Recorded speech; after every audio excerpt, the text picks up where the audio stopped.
Dia pada waktu learning sangat murah di tempat kita dan juga di Malaysia. Apakah ini merupakan rezeki ataupun bala?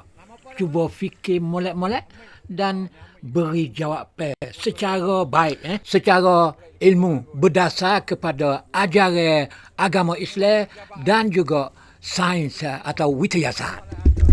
Saya akan memberi jawapan kepada persoalan ini dalam salah satu video akan datang. Jawapan berdasar kepada ajaran agama dan juga sains. Sekarang ni nak minta saudara-saudari semua memberi jawapan dulu.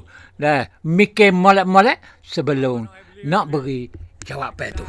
Kenapa dia jadi banyak? Luar biasa. Tak serupa dengan masa-masa lalu. Apa punca dia? Apa sebab dia deh?